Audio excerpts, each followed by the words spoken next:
السلام علیکم ورحمۃ اللہ وبرکاتہ۔ الحمد للہ رب العالمین والصلاة والسلام علی سیدنا و مولانا محمد وعلی آلہ واصحابہ اجمعین، اما بعد،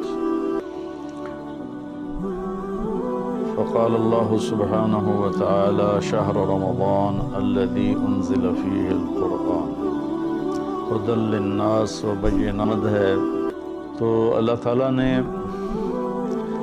جیسے دنیاوی سیزن بنائے ہیں، جیسے عید کا موقع تاجروں کے لیے سیزن ہے، بڑی عید کا موقع تاجروں کے لیے سیزن ہے، ایسے مختلف قسم کے تہوار دنیاوی دینی جو آتے ہیں تو وہ تاجروں کے لیے سیزن بن جاتا ہے اور ان کی سیل بڑھ جاتی ہے، منافع بہت زیادہ ہوتا ہے۔ تو اسی طرح اللہ تعالیٰ نے بخشش کے بھی سیزن بنائے ہیں، جس میں سب سے بڑا سیزن وہ رمضان المبارک کا مہینہ ہے۔ اللہ تعالیٰ نے اس میں روزے کو فرض کیا، یا ایھا الذین آمنوا، اے ایمان والو، کتب علیکم الصیام، تم پہ روزے فرض کیے گئے۔ روزہ چونکہ اوکھا عمل ہے، خاص طور پہ لمبا روزہ گرمیوں میں، تو اس کو ہلکا کرنے کے لیے اللہ نے کہا ما کتب علی الذین من قبلکم، کہ تم گھبراؤ نہیں، تم سے جو پہلے تھے ان پر بھی ہم نے روزہ فرض کیا تھا۔ اور میں تھوڑی وضاحت کر دوں، ان کا روزہ ہم سے بہت مشکل تھا۔ ان کا روزہ 24 گھنٹے کا ہوتا تھا، افطاری سے افطاری، سحری کوئی نہیں، افطاری کھا لی بس ختم، اب اگلے دن کی افطاری 24 گھنٹے کا روزہ ہوتا تھا۔ تو اس لیے اللہ نے کہا کما کتب علی الذین من قبلکم، کہ تم سے پہلوں پر بھی روزہ تھا، لیکن وہ ہم نے ایسا رکھا تھا، آپ کے لیے یہ آسانی والا رکھا ہے کہ آپ کے لیے ساری رات کھانا پینا بھی حلال ہے۔ پھر آگے ایک خوشخبری سنائی، لعلکم تتقون، کہ اللہ کی طرف سے جب لعل ہوتا ہے تو وہ یقین کے معنی میں ہوتا ہے، انسان کی طرف سے جب لعل ہوتا ہے تو شک کے معنی میں ہوتا ہے۔ تو اللہ تعالیٰ نے کہا کہ جب تم روزے رکھو گے نا، جیسے روزے رکھنے کا حق ہے تو تمہیں تقوی نصیب ہوگا، اور اگر تمہیں تقوی نصیب ہو گیا تو قرآن ہی سے ہم سنتے ہیں کہ تقوی پر اللہ کیا دیتا ہے، من یتق اللہ یجعل لہ مخرج ویرزقہ من حیث لا یحتسب، کہ جو تقوی اختیار کرتا ہے اللہ اس کے لیے ہر تنگی سے راستہ نکالتا ہے۔ جیسے آج کل کی ٹینشنیں اور بے شمار قسم کے ڈپریشن اور ایک دنیا کی دوڑ نے ہماری لائف کوالٹی بہت خراب کر دی ہے، چیزیں بڑی اعلیٰ ہو گئی ہیں، سواریاں بڑی اعلیٰ ہیں، لیکن لائف اٹ سیلف کوالٹی اس کی بڑی پور ہو گئی ہے، بہت خراب ہو گئی ہے۔ تو اللہ تعالیٰ فرماتا ہے کہ من یتق اللہ یجعل لہ مخرج، تو جب کہیں اس پر تنگی آئے گی، ذہنی یا ظاہری یا باطنی، تو اللہ اس کو راستہ دکھائے گا، اللہ ہاتھ پکڑ کے اس کو اس مشکل سے نکال کے باہر کھڑا کر دے گا۔ وَيَرْزُقْهُ مِنْ حَيْثُ لَا يَحْتَسِبُ، اور اسے وہاں سے رزق دے گا جہاں سے اس کو وہم و گمان بھی نہیں ہوگا۔ تو حضرت مقداد رضی اللہ تعالیٰ عنہ پیشاب کرنے بیٹھے، فاقے سے بے حال تھے، ایک چوہا اپنی بل سے نکلا اور 1 دینار اس نے باہر رکھا، پھر 2، پھر 3، پھر 4، یہاں تک کہ 19 دینار اس نے اپنی بل سے نکال کر ان کے سامنے رکھ دیا۔ وہ بڑے حیران پریشان ہوئے، یہ کیا ہوا؟ انہوں نے وہ استنجے سے فارغ ہو کر وہ اٹھائے اور اللہ کے نبی کے پاس لے کر آئے، یا رسول اللہ، یہ میں پیشاب کرنے بیٹھا ہوں اور چوہے نے یہ 19 دینار میرے آگے رکھ دیے۔ تو آپ نے فرمایا رزق ساخہ اللہ علیک، یہ اللہ کی طرف سے تیرے لیے رزق کا سامان بنا ہے۔ پھر آپ نے یہ آیت پڑھی، من یتق اللہ یجعل لہ مخرج ویرزقہ من حیث لا یحتسب، جو تقوی اختیار کرتا ہے اللہ ہر تنگی سے راستہ دکھاتا ہے اور وہاں سے رزق دیتا ہے جہاں سے وہم و گمان بھی نہ ہو۔ اور اللہ کے دینے کے تو بے شمار راستے ہیں، اللہ کے دینے کے لامحدود راستے ہیں۔ تو پیسہ نہیں ہوگا تو کام کیسے بنے گا، کاروبار نہیں چلے گا تو روٹی کہاں سے کھائیں گے؟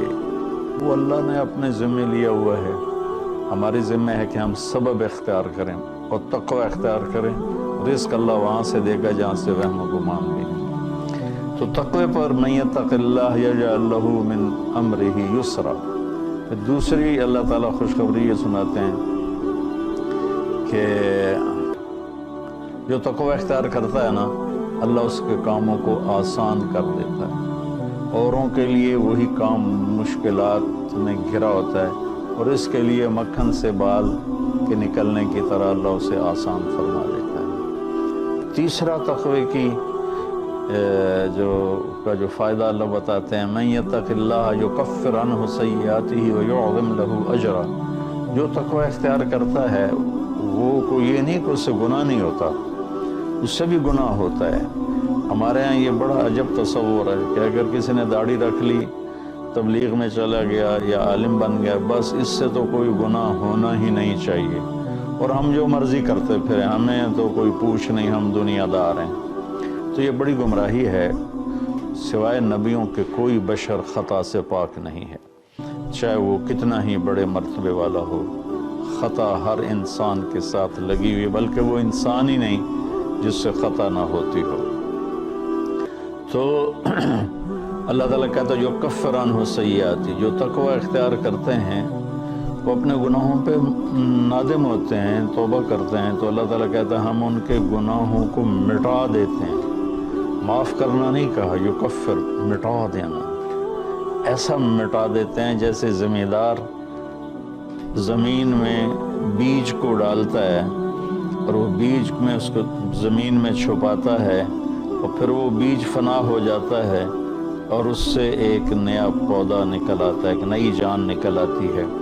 ایسے اللہ تعالیٰ فرماتے ہیں، یہ نہیں کہا کہ یغفر لہم، اللہ تعالیٰ فرماتے ہیں، یغفر کا مطلب ہوتا ہے چھپا دینا، اور یکفر کا مطلب ہوتا ہے صفائی کر دینا، مٹا دینا۔ اللہ ان کے گناہوں کو مٹا دیتا ہے کہ یہ جو کرامن کاتبین لکھ رہے ہیں نا، وہ ان کی کاپیوں سے بھی غائب کر دیتا ہے۔ تو اور دوسرا کام کیا کرتا ہے، وَيُعْظِمْ لَهُ أَجْرًا، اور اللہ تعالیٰ اس کا اجر عظیم کر دیتا ہے۔ جب اللہ عظیم کرے گا تو اس کی شان کیا ہوگی۔ تو رمضان اللہ تعالیٰ نے ہمیں ایسی بڑی محنت، ایسی بڑی دولت دی ہے اپنی آخرت کو بنانے کے لیے۔ اس میں جسمانی صحت بھی ہے اور اس میں روحانی صحت بھی ہے۔ اس میں جسمانی صحت بھی ملتی ہے اگر روزے کے مقصد کو سمجھ کے کھانا پینا رکھا جائے، اور روحانی صحت بھی ملتی ہے کہ جتنا جسم پہ فاقہ آتا ہے، نفس میں روشنی پیدا ہوتی ہے، دل روشن ہوتا ہے۔ امام غزالی رحمۃ اللہ علیہ کا فرمان ہے، جس دن بھی میرے اوپر فاقہ آیا، میرے اوپر علم کا نیا دروازہ کھلا۔ تو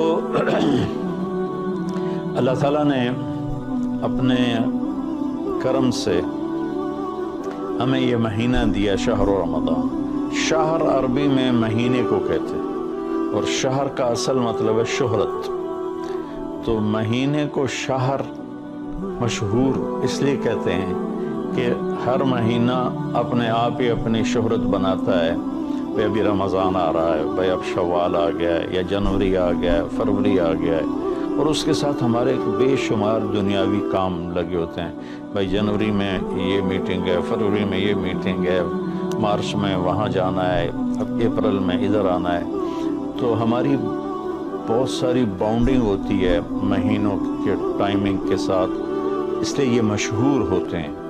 تو اس شہرت کی وجہ سے مہینے کو عربی میں شہر کہتے ہیں، مشہور شہر۔ تو اللہ تعالیٰ کہتے ہیں شہر رمضان۔ پھر اس میں ایک عجب بات بتائی، اس میں روزے کی فضیلت اس مہینے کی نہیں بتائی، اس میں قرآن کی فضیلت بتائی ہے۔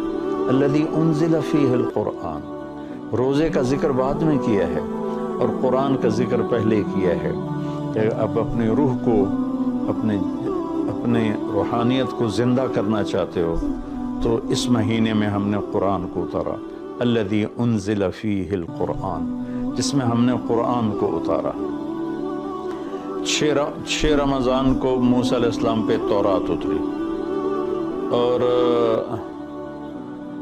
13 رمضان کو عیسیٰ علیہ السلام پر انجیل اتری اور لیلۃ القدر میں ہمارے نبی پر قرآن اترا، اور 9 رمضان یا 10 کو داؤد علیہ السلام پہ زبور اتری۔ سارا آسمانی علم اللہ نے اس مہینے میں اتارا کہ مشقت کے ساتھ علم جڑا ہوا ہے، اور فاقے میں روح میں ایک روحانیت پیدا ہوتی ہے تو اس سے اللہ تعالیٰ کی طرف سے وہ بہت کچھ ملتا ہے۔ تو اس میں اللہ نے کہا انزل فیہ القرآن، تو اس میں اشارہ ہے کہ رمضان کی عبادت قرآن بناؤ، جتنا قرآن پڑھ سکتے ہو۔ ہمارے ایک ساتھی ہیں مولوی ثناء اللہ، وہ سارا سال ہی 3 دن میں قرآن ختم کر دیں، اور کبھی کبھی ایک ہی دن میں سارا پڑھ لیتے ہیں اور کبھی 2 دن میں پڑھتے ہیں، لیکن ان کا عام معمول ہے 3 دن میں قرآن ختم کرتے ہیں، سارا دن قرآن پڑھتے رہتے ہیں۔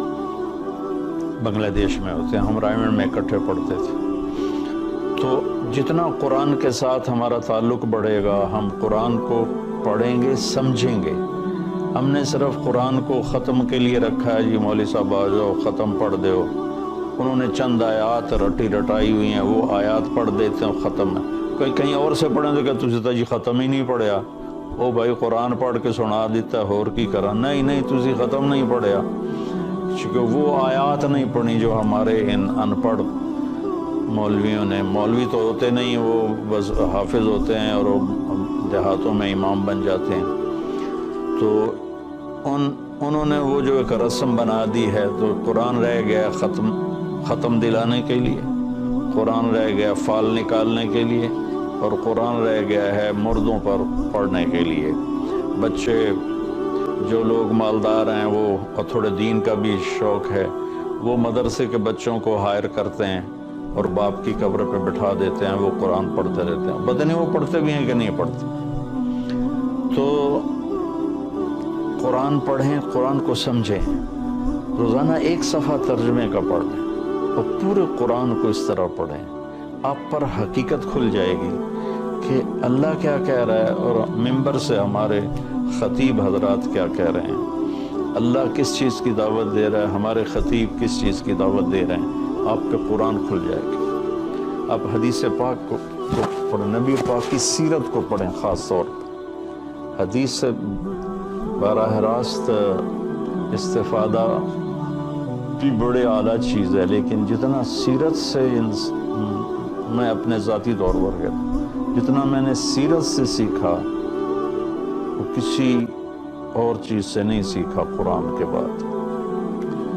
تو نبی پاک کی سیرت کو پڑھیں، قرآن کو پڑھیں، اپنے دنیاوی کام مختصر کر دیں، اپنے ملازموں کی ڈیوٹیاں بھی مختصر کر دیں، آپ کو اس کا اجر ملے گا، ان کے روزے رکھنے کا اجر ملے گا، اور ان کی تنخواہ بڑھا دیں، ان کی ڈبل تنخواہ کر دیں اس مہینے میں، تاکہ وہ کھلے ہو کر روزے رکھ سکیں، بچوں کو روزے رکھوا سکیں۔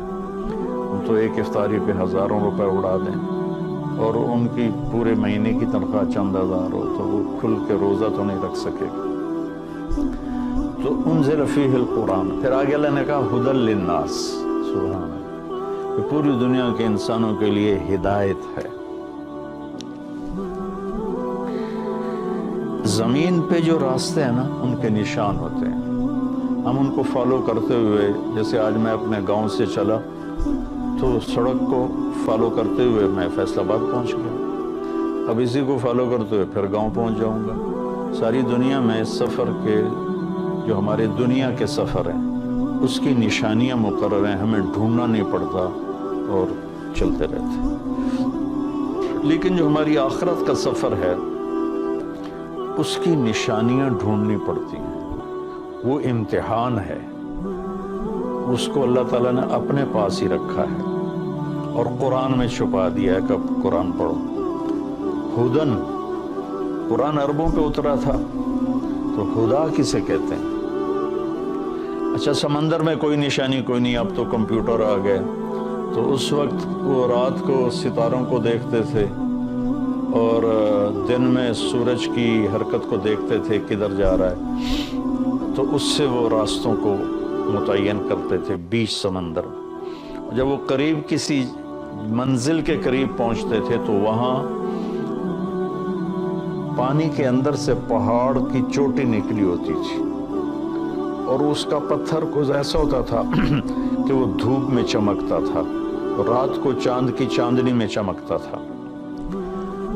اس پتھر کو عرب ہدا کہتے تھے، ہدا، سبحان اللہ۔ تو یہاں تشبیہ کیا ہے کہ ان زندگی کا سمندر ہے، زندگی ایک سمندر ہے جس میں آخرت کا راستہ ڈھونڈنا ہے، اور ہر انسان ایک کشتی ہے۔ اس کشتی کو اس نشان تک پہنچنا ہے جہاں سے راستہ ملتا ہے، جس کو ہدا کہتے ہیں۔ تو انسانی زندگی کے سمندر میں انسانوں کی چلتی ہوئی کشتیاں، وہ جب اس پہاڑی نشان کو ڈھونڈ لیتی ہیں تو انہیں پھر ساحل پہ پہنچنا آسان ہو جاتا ہے۔ اگر اللہ نہ کرے کوئی اس نشانی کو کھو دے، پھر وہ بھٹکتا رہتا ہے، قدرت اسے کنارے لگا دے تو لگا دے، ورنہ وہ بھٹکتا ہی رہتا ہے۔ تو یہ ہدی للناس ہے قرآن، کہ یہ وہ روشن پہاڑ کی چوٹی ہے جس سے تمہیں راستہ ملے گا۔ اب اس کو تھوڑا پیچھے سے ہم نے سورۃ فاتحہ سے ہم نے اللہ سے کہا اہدنا الصراط المستقیم، یا اللہ ہمیں ہدایت عطا فرما سیدھے راستے کی، یعنی وہ چٹان عطا فرما، اس چٹان تک پہنچا جو ہمیں سیدھے راستے تک پہنچائے، جس پر تیرے نیک لوگ چلے، جن پر تیرا انعام ہوا، اور ان لوگوں کے راستے سے بچا جن پر تیرا غضب ہوا اور ناراضگی ہوئی۔ تو جب ہم نے یہ دعا مانگی اللہ سے تو اللہ نے ہماری دعا کو قبول کیا اور قرآن اتار کر کہا الف لام میم ذالک الکتاب لا ریب فیہ ھدی للمتقین، یہ کتاب ہے جو ہر قسم کے شک و شبہ سے بالاتر ہے اور یہ متقین کے لیے ہدایت ہے۔ یہاں کا ھدی للناس ساری دنیا کے انسانوں کے لیے ہدایت ہے، یعنی اگر ڈھونڈنا چاہو اس چٹان کو جو تمہیں منزل تک پہنچائے، اس خوبصورت چیز کو جو تمہیں اللہ تک پہنچائے، تو وہ قرآن ہے، ذالک الکتاب لا ریب فیہ۔ اور خاص طور پر جو تقوی اختیار کرے گا اسے اس قرآن سے راستہ ملے گا، وہ اس کو پہچان کر چلتے چلتے چلتے چلتے اللہ اس کے رسول کے دربار میں کامیابی سے پہنچ جائے گا۔ تو ہمارے بر صغیر میں قرآن کے ساتھ اٹیچمنٹ کوئی نہیں۔ یہ مختلف بزرگوں کی کتابیں لکھی پڑھی ہیں، ان کی سیرت، لکھنے والا کون ہے، اس میں جو واقعہ ہے وہ کہاں سے نقل کیا ہے، اس کی کوئی سند نہیں۔ ایک بزرگ تھے، وہ 25 سال جنگلوں میں خاک چھانتے رہے، سرے سے شریعت نبوی کے خلاف واقعہ ہے کہ میرے نبی نے رہبانیت نہیں سکھائی، اور ان کی شان بیان کرنے میں یہ واقعہ میں نے بھی پڑھا کہ 25 سال جنگلوں کی خاک چھانی، شہر میں ہی نہیں گئے، تو یہ تو عیسائی راہبوں سے بھی بڑھ گئے۔ لا رہبانیت فی الاسلام، اسلام میں کوئی رہبانیت نہیں۔ تو ان قصوں کی نہ کوئی سند ہے، نہ کوئی دلیل ہے، نہ مصنف کی حیثیت کا پتہ ہے، تو ہم قصے کہانیوں میں گم ہیں اور بس قرآن پاک کے ساتھ بے وفا ہیں۔ قرآن سے وفا نہیں کی، قرآن کو سیکھا نہیں، قرآن کو پڑھا نہیں، قرآن کو سمجھا نہیں۔ اب تو اردو مفتی تقی صاحب دامت برکاتہم کا ترجمہ ایسا عالی شان ہے کہ جو تھوڑا سا بھی اردو جانتا ہے وہ اس سے پورا نفع اٹھا سکتا ہے۔ تو ہدی للناس وبینات من الہدی والفرقان، یہ پہلے ہدا پھر ہدا تاکید کے لیے کہ یہ پوری دنیا کے انسانوں کے لیے ہدایت کا پیغام ہے۔